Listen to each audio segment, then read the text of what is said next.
Meantime, let's bring in our US analyst, Michael Ware, for his view on all of this. What do you make of the events of today, Michael? Well, obviously, it's shocking, yet somehow not surprising, given the almost boiling temperature of the divisions in this country. But straight off the bat, without having to think about a thing, there's at least 3 layers to this already. First and foremost is the health and the condition of the former president. And thankfully, it sounds like he's going to be okay and that he's already on his way back out of Pennsylvania. And he has vowed to continue with his role at the Republican Party convention next week. The next immediate layer is, how did this happen? On its face, there would appear to have been a security failure. Now, it's going to take months and months and months before we get any kind of investigative outcome or we learn of any after-action report. But I can tell you this. An elevated position, even if it's outside the rally site, an elevated position just 120 to 150 metres away with what's been reported as an AR-style assault rifle, that is not a difficult shot to make. Whether you're using iron sights, let alone telescopic sights. And you see that we came within literally millimetres, nanometers of losing President Trump. So you have to wonder, yes, there were counter snipers. The best defense against a sniper is a counter sniper. And that's what almost immediately after the shots, first volley of shots, this guy was taken out pretty quickly.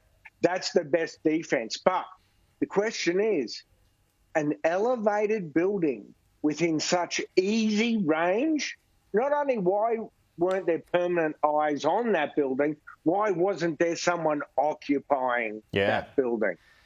But then there's the third and sort of uglier aspect that it makes my skin crawl to talk about it so soon, but there's the politics of this. And as we know, I suspect, yes, President Trump will get a bump in the polls as a result of this, but how long it lasts, one wonders. But the power of those photographs, you're seeing that one there, you're seeing that one there, the other one where it's just a silhouette of the president dripping blood, they're going to be seared into the American national history, but they're going to now dominate this campaign. So there very much is a political element to this, and you have to give it to former President Trump. His composure for a 79-year-old man who'd just been shot or clipped in the side of the ear is pretty incredible. Yeah. Look, there's a few points I want to make there, and just because you brought that up then, one of the moments of the day is after he was shot. Once the coast is clear, so to speak, he actually tells the Secret Service people, and you can hear it on his audio, wait, is what Trump says. He knows the significance of this moment, and then he raises the fist through the arms of the Secret Service, and it just energizes the crowd and becomes this electrified moment. I mean, it's a moment that is one for the ages. It's a political moment, I think, for the ages. That's absolutely right, because if you look closely at former President Trump's eyes, you know, he realizes that they're shooting, he's been hit, and then he drops down. And then finally, when the Secret Service allows him to rise up and he's in that cocoon that they put him in, that security cocoon, there is a moment, I swear, where he decides, this is a chance to say something. This is a chance to show my resilience and composure and to rally the faithful. You could see that there was a political judgment made, I believe, at that instant. So you're dead right for pointing that out. Okay, and just back to this other point about security, Michael. We've just got some more video that the New York Post has been able to pick up, and I just want to play it for you. Let's run it. And look what happened to our country. Probably 20 million people.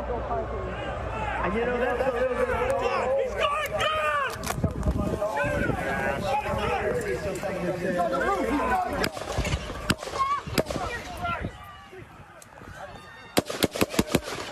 Stay over here.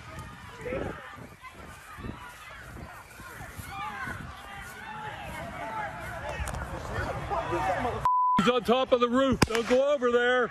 He's on the roof, buddy.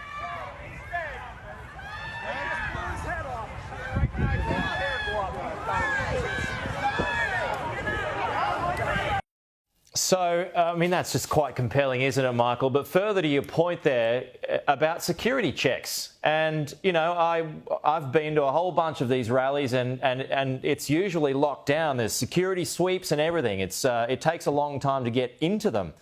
But what is it here? Complacency? It's going to take us months to find out. And we know that the BBC has interviewed one of the people in or around that video that was shot, who has spoken about seeing the gunman and trying frantically to alert law enforcement to the presence of that gunman. So, you know, it all happened so very, very quickly. But, yeah, look, it's going to take us some time before we realise, but having been to many of these events, look, immediately around the president is the Secret Service. And trust me, they are top-notch. Yeah. They don't muck around, those people. But then there's concentric rings that are expanding out beyond the Secret Service. And eventually it involves local law enforcement and state troopers, and there's outer and outer and outer perimeters. But also keep in mind here with this incident, two things. One, this was a small, rural, outdoor location. They are the absolutely hardest kind of events to secure if you're protecting a principal, if you're protecting somebody from potential assassination. And, you know, yeah. Yeah. Hey, just before we go, I got about 30 seconds left, Michael, but I don't mean to sound crass in this and making this a political moment, but it is, like you said, and a lot of people are talking about it. But I mean, he'll be lionised by many because of this, if he isn't already. Did he just win the election if he wasn't going to already? Well, I have to admit, I walked into my wife and I said, President Trump may have just won this election. But we will have to see, because at the end of the day, as powerful as those images were, as I said, as incredible as the president's composure was, in the final washout, you know, theoretically, this election should still be about policy. So we'll have to see. But it will, as you say, absolutely galvanise his base. And I would think give him some sympathy. Now, does that mean that someone who believes in a woman's right to choose whether she wants, you know, her own reproductive health, will this attempted shooting change their vote over abortion right? I doubt that very much. Okay. But there's a lot of sympathy. A lot of sympathy. And remember, this is not the first time this has happened in America. 4 presidents have been shot. 5 others have been shot at. Yep. First in a while, though. American political life. Yeah. First attempt like this in some 40 years since Reagan. Yeah. Hey, Michael, good to chat as always. Thank you so much. We will talk to you again.